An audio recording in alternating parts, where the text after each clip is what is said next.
îro rojek veber ji kandîdên Komarî û Demokrat re di proseyê namzedkirina berbijarên Serokatiya Amerîka. Erê serkeftiyên hilbijartinên Îranê layengiriyan neyarên Ruhanî ne? û kamîreya Kurd Connection digihte nav bajarê Şedad piştî ji destê Daeş rizgar bûyî.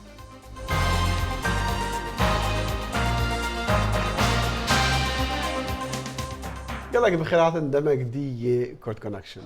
کورد کۆنەکشن هەموو ڕۆژانێکی سێشەموان و هەینی لە بەشی کوردی دەنگی ئەمریکاوە پێشکەش دەکرێت و لە کەناڵی NRTەوە ڕاستەوخۆ پەخش دەکرێت. هەڵبژاردننی بەرایی سەرۆکایەتی ئەمریکا دەستپێکردنی کورد کۆنەکشنی ئەمڕۆمانە. پێدەچێت هەر ئەمڕۆ سێشەممە لە هەڵبژاردنە بەراییەکانی پۆستی سەرۆکایەتی وڵاتە یەکگرتووەکانی ئەمریکادا کە بە سوپەر تیوزدەی ناسراوە ئاماژەکان دەربکەون کام یەکێک لە کاندیدەکانی کۆماری و دیموکراتەکان دەبنە کاندیدی لایەنەکەی بۆ هەڵبژاردنەکەی مانگی 11. ئێستاش وها باز دەکرێت دۆناڵد ترامپ کۆماری و هێلەری کلنتن دیموکرات دەنگێکی زۆر بەدەست بێنن لەم هەڵبژاردنە بەراییانەی سوپەر تیوزدەیدا. خالد فتاح زانیاری زیاترمان دەداتێ.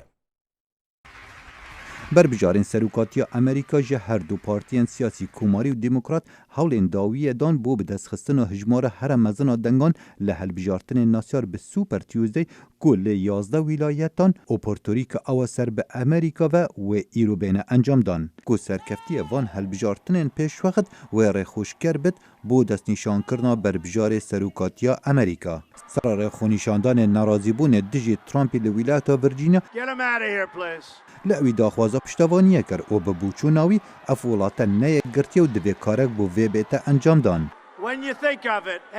Li demê tu hizravê dike em hemî bi hev rane, bawerken ev welate yekgirtî niye. Em dê vî welatî yek bêxîn. Ya giring divan helbijartinan da bi destxistinan dengên nûnerên wîlayeta ye û bû komariyan wîlayeta Texas destkeftiyeka mezin e ku 155 nûner hene û wîlayeta senatûrê berbijarê komariyan Ted Cruz ye. Texas û welatên dîyên Super Tuesday dikarin di navbera siyasetvanên Washington hilbijêrin ku digel Demokrata deyînên hikûmetê zêdetir bikin û zêdegaviya li ser destûrê welat bikin. Yon destnîşankirina berbijarekî parêzer ji destûrî bikin û bibîte serokê bêt. Her du berbijarên Komarî Ted Cruz û Marco Rubio bi berdewam hêrişan bi ser Donald Trumpî dikin û bi taybet derbarî pirsa koçberiya neqanûnî bo Amerîka. Ji ber vê çendê wekû berbijar min pêşniyazên baş bû pirsgirêkan hene. Va jî Donald Trump ew ê bê helwest û bêxem ser van pirsan. Berbijara Demokrat û Wezîra Derve ya berê Hillary Clinton xebateka qaim li wîlayeta Texas dikit sera rê piştevaniya xurtan bo senatûrê wilayeta Vermont Bernie Sanders. Erê tu hizir dike em bû çend demekî dirêj li hêviya wek heviya karî û bihayê wê dimînîn, divêt em berbendan bişkînîn û merema wê rêbirobûn digel sistemeka hindek çînên civatê pişt guh avêjîn. Welatiyên genç ne tenê li wîlayeta Texas belkû li seranserî Amerîka piştevaniya bûçûnên senatûrê wîlayeta Vermont dikin ji ber ku xudan bûçûneka Sosyal Demokrat e. Li 30 salên derbasbûyî dubare dabeşkirina samanan hebû. Lê dabeşkirineka bi aliyekî nedurist ve. Bi destxistina hejmara here mezina nûnerên partiyan hêviya her berbijareke û taqîkirneka vebire ku li kongrên meha heftên Komarî û Demokrata wê bêne destnîşankirin. Xalid Fetah, Dengê Amerîka. Li navenda Dicle û Furat li bajarê Diyarbekir amadî siyasetvanên Kurd dest bi çalakiya nobeta aştiyê kiriye bi mebesta parastina jiyana sivîlên di Sûriyê de asê mayîn. Hevserokê Partiya Gelên Demokrat HDP Salahdîn Demirtaş di nav wan de ye.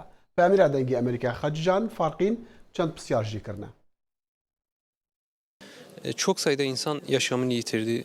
Şehrin en tarihi yerleri. Gelek mirovan jiyana xwe ji dest daye. Mîrata dîrokî û çandiya bajar serûbin bû. Em niha nizanin ke ev şer wê çi qas bidomîne. Me siyasetvanên sivîl ji bo çareseriyê barek daniye ser milê xwe. Em dibêjin bila dorpêçkirin û qedexekirin rabin. Çi sivîl çi şervan bila ji Sûriyê derkevin û bi hevçûn bi dawî werin. Gelo ev bank an hewildan ji bo navçeyên din ên ku xendek lê hene derbas dibe an tenê ji bo Sûriyê için böyle bir çalışma yürüttük, girişimde bulunduk. ji bo navçeyên din em nizanin gelo em ê bikaribin xebatekiyan hewildanek wiha bikin yan na. Hê jî hewildana me li Sûriyê bêencam e. Rewşa li Sûriyê xeter e. Li wir rewş lezgîn e.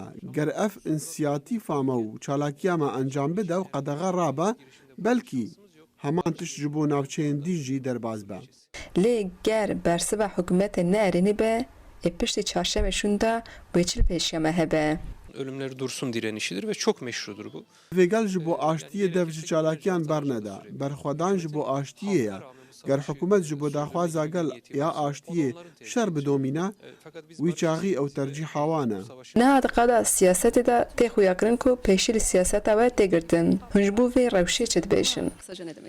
Evet, partimiz Halkların Demokratik Partisi. Dixwazin partiya me derveyî siyasetê bihêlin. Em ji bo ku di qada siyaseta demokratîk de hebûna xwe bidomînin, têkoşînek didin.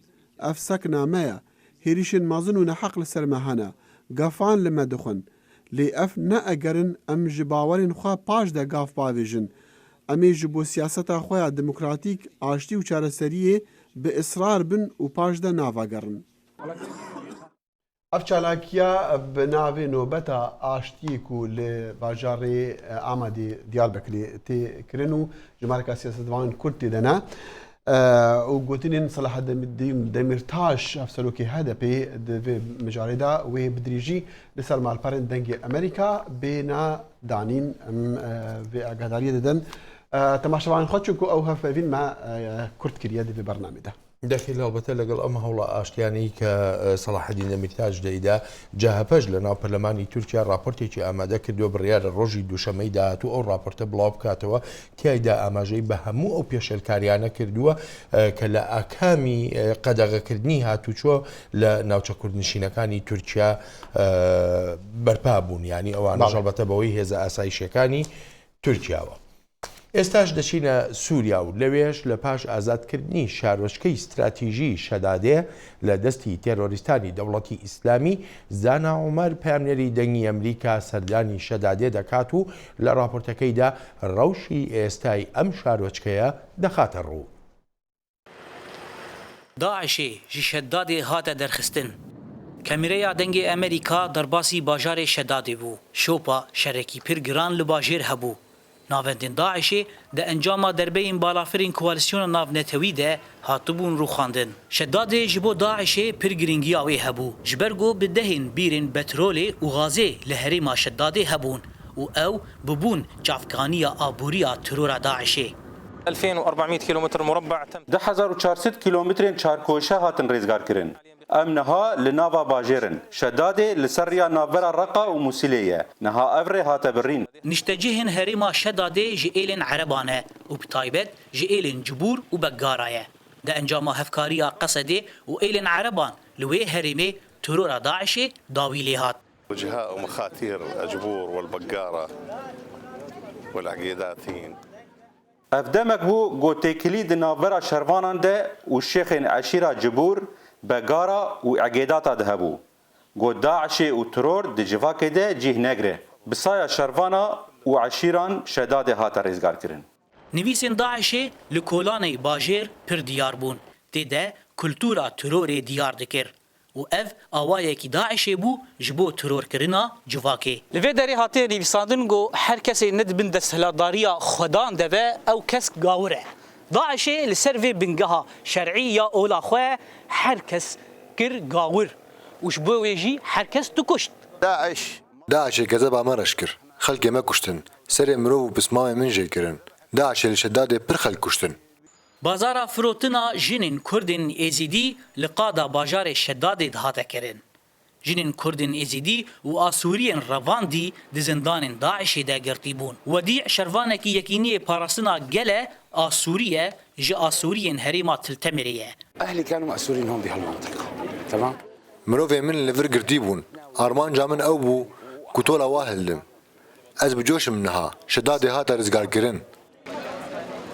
شداد هات ناسکرین پایتخت ولایت البرکه وش بو داعشه پر میرن نافدار ین داعشه لوی دری بجی دبون میناک جوان ابو اسامه العراقي ید دربه که بالا فرید برینها لوی دری هات کشتن هر وها لشداد بازارا جنن کردن ازیدی یگو هاتبون روادن سردست داعشه لشداد هاتن بلافکرین سرجک دارین داعشه و هاتن فروتن هر وها او دیلن اسورین تلتمریجی و گندواری و یگو هاتن رواندن لوی دری هاتن بجی کرن زانا عمر دنگ امریکا شداده هەوکاتی قەیرانە ئاسایشی و سیاسیەکانی عێراق وەک لە ڕاپۆرتەکانیشدا ئاماژەی پێکراوە گەندەڵیەکی زۆریش بەرۆکی ئەم وڵاتەی گرتووە بە پێی ڕای زۆرێک لە شارەزا زۆرێک لە دامەزراوە فەرمیەکانی عێراق لە گەندەڵی تێوەگلاون و سەرۆکوەزیری وڵاتەکەش پلانی چاکسازی ڕاگەیاندووە وەک هەوڵێک بۆ بەرەنگاربوونەوەی گەندەڵی بەڵام ناکۆچی سیاسی لەسەرە هەر ئەم دۆسەی گەندەڵیەش وای کردووە زۆرێک لە کارداریەکان خۆیان دوورە پەرێز بگرن لەوەی بچنە عێراق بۆ وەگەڕخستنی سەرمایە. لەگەڵەوەشدا کە مەترسیەکانی ڕێکخراوی دەوڵەتی ئیسلامی بە هەڕەشەیەکی سەرەکی دادەنرێ بۆ ئاسایش و سەقامگیری لە عێراقدا بەڵام دۆسەی گەندەڵی بە کەمتر دانانرێ لەو مەترسیانەی دەوڵەتی ئیسلامی هەیەتی. هەرم گەندەڵیانەش بە یەکێ لە هۆکارە سەرەکیەکانی قەیرانی دارایی ئەم ڕۆی وڵاتەکە دادەنرێت. ئەموال العراق معروفە دەزانرێت پارەکانی عێراق بۆ چۆن ڕۆیشتون لە 2003ەوە تا ئێستا بەهۆی گەندەڵی دارایی و خراپی بەڕێوەبردنەوە براون هەروەهاش بەهۆی ئەو پرۆژانی لە ڕاستیدا بوونیان نییە. ناکۆچێ سیاسیەکانی ناو عێراق وەک زۆرێک لە چاودێران جەختی لێ دەکەنەوە بوونەتە مایی فەرامۆشکردنی بەرژەوەندیە گشتیەکانی وڵاتەکە. شیکەرەوە لەو بڕوایەدان عێراق پێویستی بە کۆمەککردنە بۆ دەربازبوون لە قەیرانەکانی ناوخۆیی و هەروەهاش کەمکردنەوەی ڕێژەی گەندەڵیەکان. هەندێک لە سیاسەتمەدارانی عێراقیش لەو بڕوایەدان هەنگاوی یەکەم ئەوەیە عێراقیەکان خۆیان یارمەتی خۆیان بدەن. خلينا نعترف في أزمة مالية. بادان بۆدا بنێن کە قەیرانێکی دارایی هەیە بەداخەوە ئەم قەیرانش پەیوەندی هەیە بە خراپی بەڕێوەبردنەوە لە وڵاتەکەدا هەر تەنها پشت بەداهاتی نەوت مەسراوە لە دەمێکدا پێویستە عێراق خۆی ئەڵتەرنەتیڤ بدۆزێتەوە تا چارەسەری ئەم قەیرانانی پێ بکات. وڵاتی عێراق لە چەند بۆنەیەکی جیاوازدا داوای یارمەتی لە کۆمەڵگای نێونەتەوەیی کردووە بەڵام وەڵامەکان بۆ بەغدا دڵخۆشکەر نەبوون. هەرکی سەرەکیمان وەک یەکێتی ئەوروپا وەک کۆمەڵگەی نێونەتەوەیی شەڕی دژی دەوڵەتی ئیسلامیە بەڵام ئەرکی سەرەکی بە پلەی دووەم ئەوەیە چەندین بکرێت بە خێرایی ئارامی و سەقامگیری و پەرەسەندنی ئابووری بێنینە ئاراوە لەم بەشەی جیهاندا تا خەڵکی زیاتر نەکەونە سەر شەقامەکان.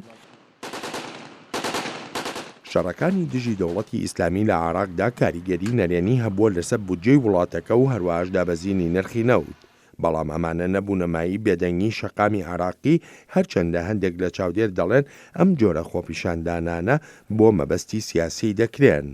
ئەم قەیرانانە هەرێمی کوردستانی عێراقیشی گرتووەتەوە بە شێوەیەک ناکۆچەکانی نێوان بەغدا و هەولێری قوڵتر و ئاڵۆزتر کردووە. پێم وایە کۆمەکی زیاتری ئابووری بۆ کوردستان سەخت دەبێت. دووشت هەن یەکەمیان هەنگاوە دروستەکانە بۆ کەمکردنەوەی خەرجەکان ڕوونی و ئاشکرایی زیاتر لە پرۆسەی ئابووریدا بەڵام لە مەودای کوردخایەندا پێویستێکی ڕاستەقینە هەیە بۆ دیالۆگێکی کارە لەگەڵ بەغدادا ئەگەر نا بۆ کورد قورس دەبێت. وەک دەگوترێ شێڕەکانی دەوڵەتی ئیسلامی و ناکۆچێ سیاسیەکان و دۆسیەکانی گەندەڵی و خراپی بەڕێوەبردن و دەستێوەردانە دەرەکیەکان ئاماژەن کە ئەم وڵاتە ناتوانێت درێژە بە پێوەوەستانی خۆی بدا. ئێستاش دۆسەی بەنداوی مووسڵیشی هاتوۆتە سەر. حکوومەتی عێراق ڕێنمایی داوە بە خەڵک تا بەلانی کەم 6 کیلۆمەتر لە ڕووباری دیژلە دوور بکەونەوە پاشەوەی باڵێزخانەی ئەمریکا ئاگاهی داوە سەبارەت بە شیانەکانی داڕمانی بەنداوی مووسڵ. لە ئێستاشدا پرسیارەوەیە ئایا وڵاتێکی وەک عێراقی بە شەڕوێران بوو دەتوانێت بەو هەموو قەیرانەوە بەرگەی ئەم هەموو شەپۆلی ناڕەزاییە بگرێت و خۆی لە هوروژمی ئاوی بەنداوەکەی مووسڵ ڕزگار بکات؟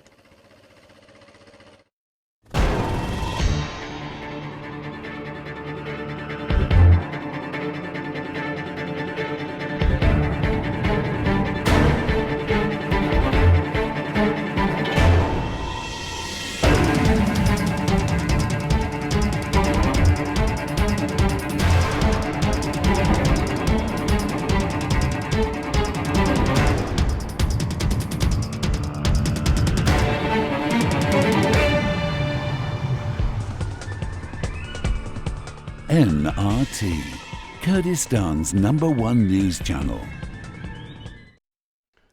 جارك دن بخير هاتن برنامج كرد كونكشن کار بدستین ایران دبیجن رژه دنگدان ده هلبجاتنی روژه هنیدا 62 جس صادی بونو رفرم خوازان سرکترین برچاف بدز و اینانا لگلو اف هلبجاتن یان هلبجاتن سرکفتی بونو وکا کو مزنا کار بدست لإيران دبيجن قالوا سركتنا روحاني بويانا كرد بيش بينيا تشدكن لوغوري فان انجامان صلاح بايزيدي نوينري كومالا زحمت كيشن شورجگرن كردستان ايراني ميفاني كرد كونكشن و ام به فينا برسوان وشرو بكرنا جوي بزانين كاك صلاح زور بخير بي چي براوي هالبرجاد نكام بو من پێم وایە لێر براوەیەک نییە چون گەر ئێمە براو بەپێی پێوەرە نێو دەوڵەتەکانی سابقین هەڵبژارین لە سەرەتاوە هەڵبژارنێکی بێگەرد نەبوو هەموو پێوەرەی کە کۆمەلگایەکی دموکراتیکەیەتی و دەستەڵات دەستا و دەست دەکرێت بە شێوەی ڕاستەوخۆ لە ئێراندا بوونی نەبوو هەر لە سەرەتاوە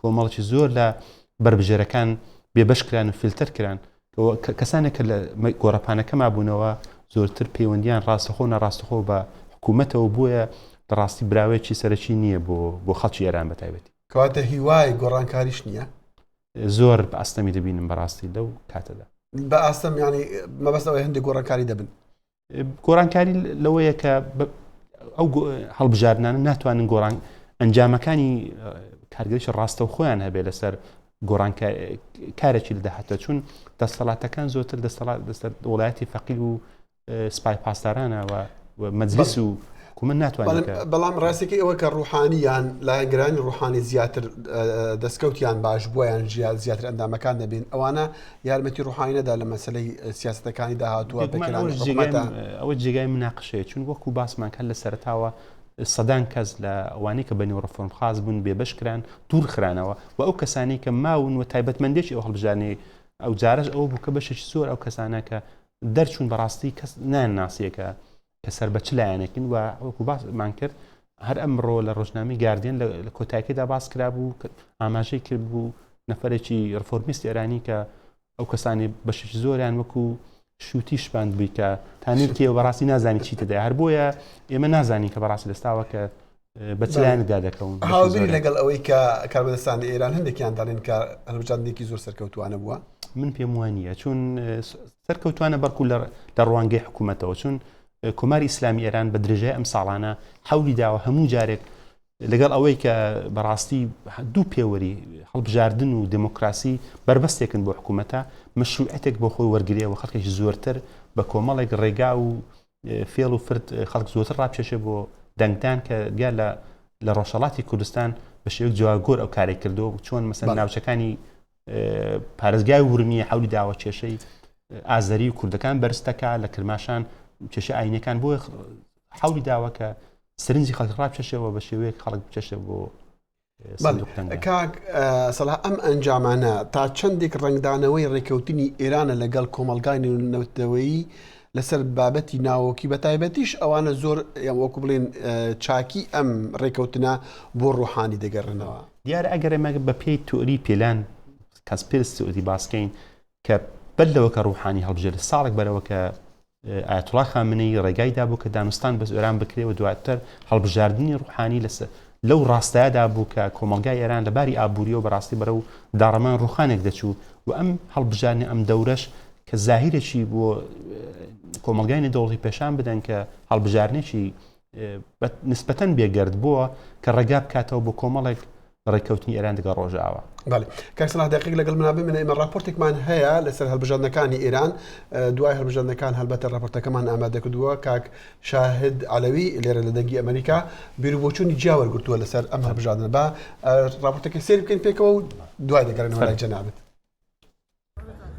دەرەنجامی هەڵبژاردنەکان لە ئێران سەرنجی زۆری بۆ لای خۆی ڕاکێشاوە ڕێژەی هەرە زۆری ئەو خۆپاڵەوەرانەی کە ڕێگەیان پێنەدرا بەشداری هەڵبژاردنەکە بن ئەو دەنگۆی دروست کرده بوو کە ڕێژەی بەشداری خەڵک لە دەنگدانەکەدا کەم دەبێت و بەڵام 62% ئەوانەی مافی دەنگدایان هەبووە دەنگیان داوە بۆچی پرسی بایکۆتی هەڵبژاردن سەر نەکەوت بەڕای من لە ڕۆژهەڵاتی کوردستان بایکۆت سەرکەوتوو بوو بە پێشوانێ و ئەنگەلەکە باسی لێکەن چۆن ئێمە زانین لە پارێزگایەک وەکو پارێزگای سنە بە پێی ئاماری خودی دەوڵەت 52% بەشداریان کردووە و لەم 52% ئێوە بە 48%ەکەشی ببینن کە بەشداری نەکردووە. خولەی هەڵبژاردندا ئەو پرسیارە هێنا ئارایەوە کە ئایا دەکرێت چی زیاتر لە پانتای سیاسی ناوخۆی ئێران دوولایەنە سەرەکیەکە وەک ڕێفۆرمخواز و پاوانخواز پێناسە بکرێن؟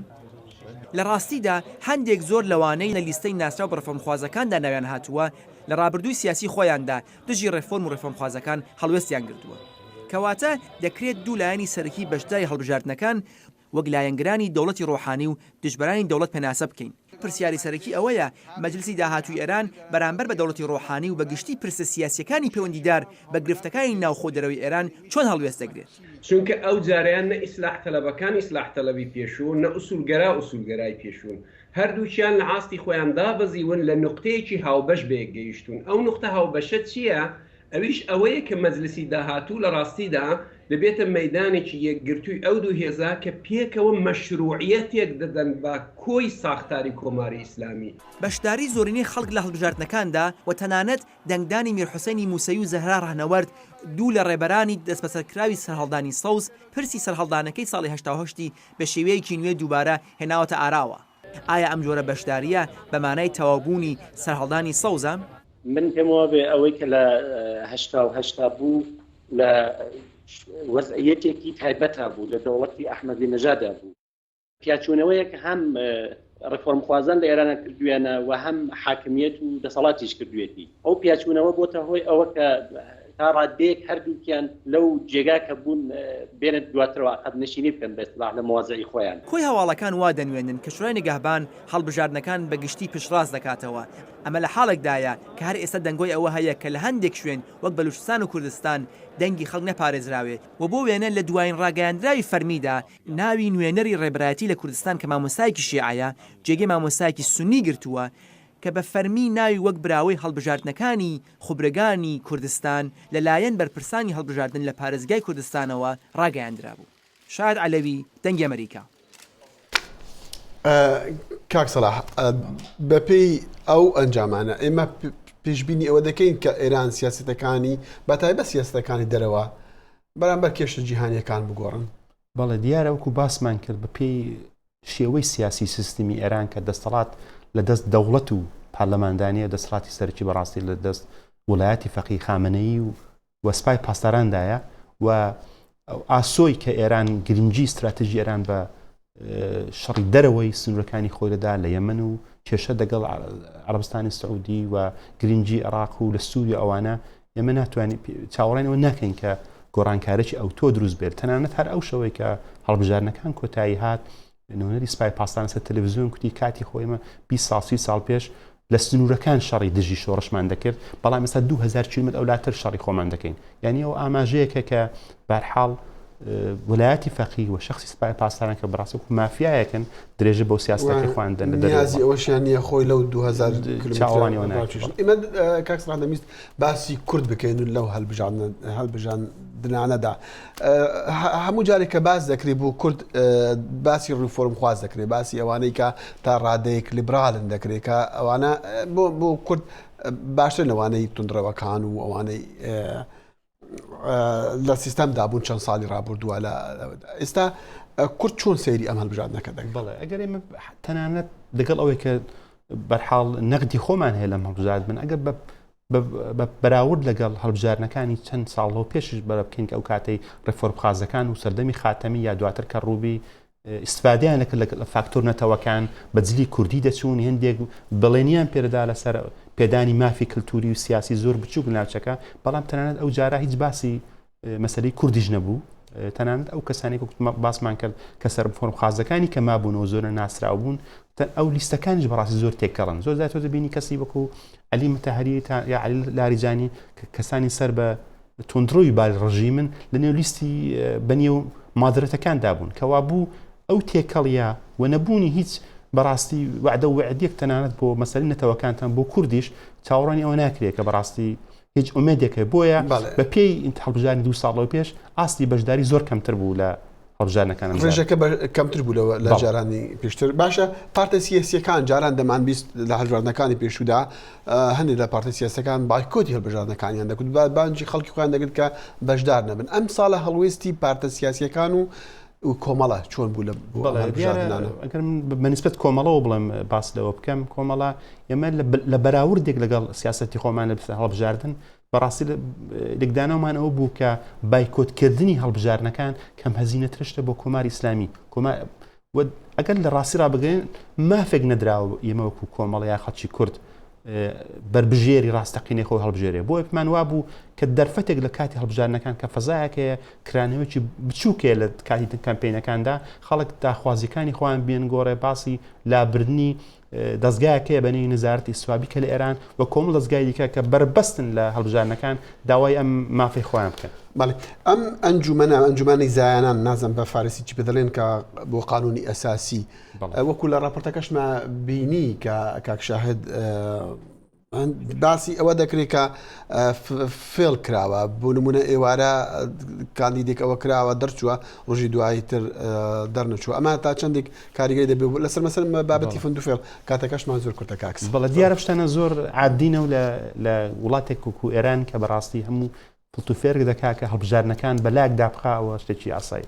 کاکس لە زۆر سپاسمان سەلاحی بایەزیدی نوێنەری کۆمەڵا زەحمەت کێشن شۆڕژگەری کوردستان میوانی کورد کۆنەکشن بوو.